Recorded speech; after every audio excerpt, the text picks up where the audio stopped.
few years ago, a routine test came back with a very surprising result for me. Significant calcium buildup in a major heart artery, the lower left descending, what they call the widowmaker. The number was so high that a quick search came back telling me that I could die at any moment, really. Needless to say, it scared the hell out of me. But two things. One, I'm still here. And two, this video is not about me. It's about you and what you can learn from what happened to me. We'll come back to what happened, and more importantly, what I did about it that we can all learn from. That scary test result, which was accurate by the way, it forced me to dig deep into the actual science of what's going on in our hearts as active athletes, as we ride, as we compete, and as we age. What I found is directly relevant to every one of us in this community, because here's what the research says.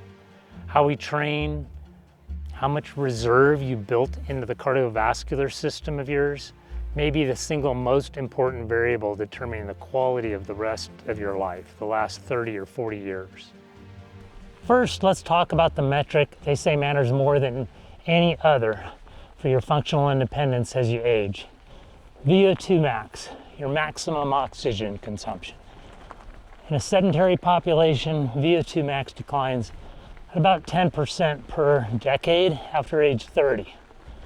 That sounds gradual, but the consequences can be abrupt because there's a threshold they call the disability threshold, where your cardiovascular capacity drops so low that basic daily activities require maximal effort.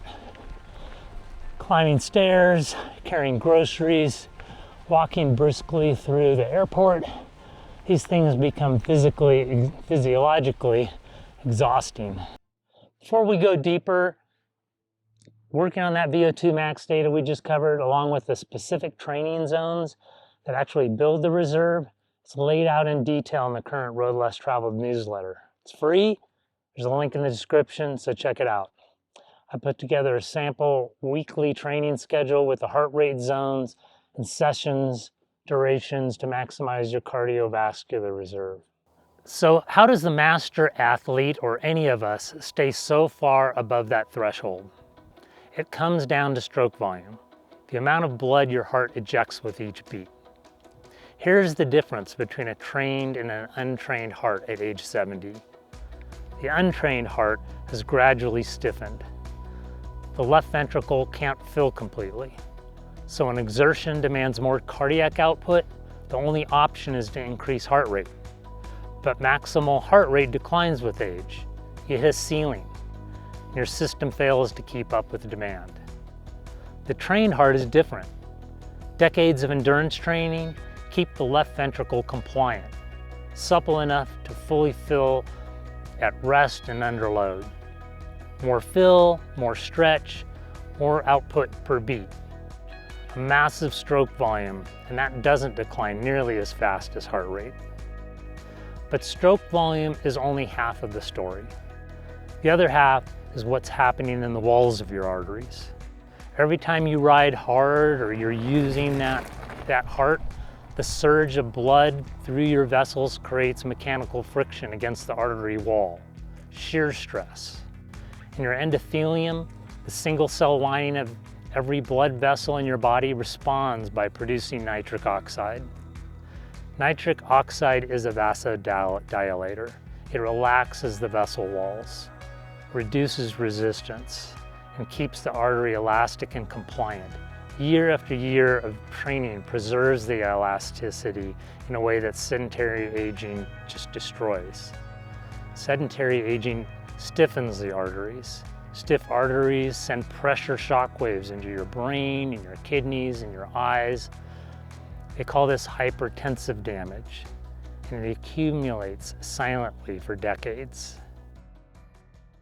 Now I want to come back to my story, because the calcium finding was not the full picture. After that result, I went through a complete cardiovascular evaluation, including a stress test.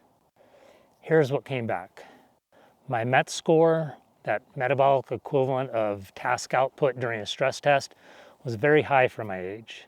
It matched what my own VO2 max numbers had been telling me for years. It was good. Cardiologist explanation was that the calcium was most likely the result of two physiological quirks that were unique to me that helped me perform well when I was bike racing. One is a tolerance for high intensity training, well above what most people are willing to subject themselves to or sustain for very long. And two is a documented physiological outlier. My lactate threshold is unusually high. So I can push into effort levels that would shut most people down, and I don't always get those normal signals to back off. Well, it turns out that conspired against me in terms of vascular health. Fortunately, his conclusion was that the calcium was not an indicator of plaque and not likely to affect my long-term cardiac health or a risk of an event. He said, keep doing what you're doing, just don't push it so hard. Now, I share this because there's a lesson here for all of us. High fitness and high intensity are not the same thing. The reserve comes from consistency, not persistent extreme efforts like I was doing. Consistency matters, not those pro-level physiological numbers, just the numbers we can all achieve and maintain in our latter years. Athletes who maintain high cardiovascular reserve into their 60s and 70s are not genetic outliers. We're the product of a consistent, structured, long-term training. I still push hard, but within reason. And now I understand where the real returns are and where the diminishing returns begin. So what does this actually look like at age 70, 80? Well, someone who's been consistent into their 80s may have an absolute VO2 max equivalent to a healthy sedentary 40-year-old. Their arteries still absorb the pressure of each heartbeat. Their vital organs, brains, kidneys are shielded from hypertensive microvascular damage. And they have the cardiovascular capacity to do things that sedentary age-matched peers physically cannot do. This is not a theoretical possibility. This is documented in the literature. The sedentary 80-year-old, by contrast, has exhausted their buffer. Climbing stairs triggers near maximal effort. They're at high risk for diastolic heart failure, the most common form of heart failure in older adults, and the one most directly linked to arterial stiffening. The gap between these two people was not determined at 80. It was determined by decisions made at 50, at 45, maybe at your age right now. The most compelling proof of all of this comes from the Dallas bed rest study, one of the most highly cited studies of its kind. It was conducted in 1966 at UT Southwestern in Dallas. 5 healthy 20-year-old men were placed on complete bed rest for 3 weeks, simulating a very sedentary lifestyle. The result, their VO2 max dropped 26% in just 3 weeks. Ouch. Now, they didn't just let them go after that. After the 3 weeks of inactivity, they put them through 8 weeks of intense training. The good news, they fully recovered their fitness in 30 to 40 days. A little bit longer than it took to lose it, but it did come back. And the remainder of that 8-week training program pushed them to an average of 18% above where they started. So there's hope for all of us. But the story doesn't end there, and this is the part that gets me.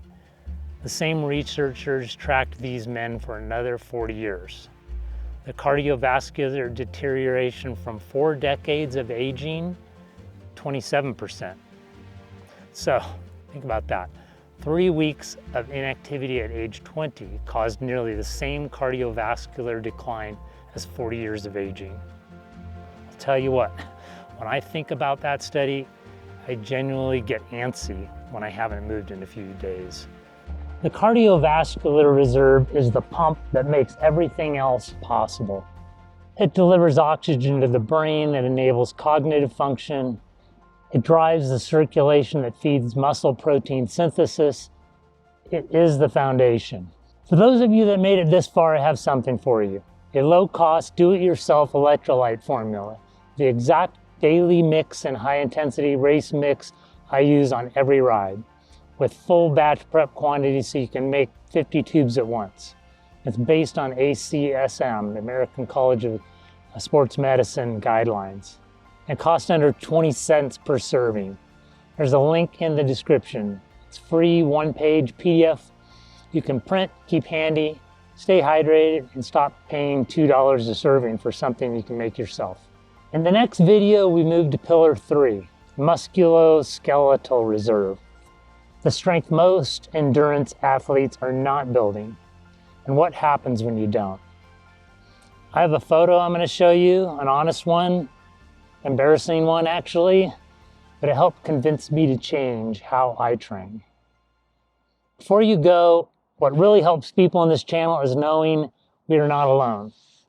If you had a cardiovascular scare of your own, something like what I found out about myself, if so, what did you change? Drop it in the comments, because to be honest, the comments on this channel are usually more interesting than what I have to say. If this series is helpful, subscribe and hit notifications. Every pillar builds on the last one and they all connect. I really enjoy making these videos because I get to do it while I'm exploring and riding my bike in the mountains where I live. I hope you enjoyed it. I hope you learned something new. I'm Patrick, and I'll see you out there.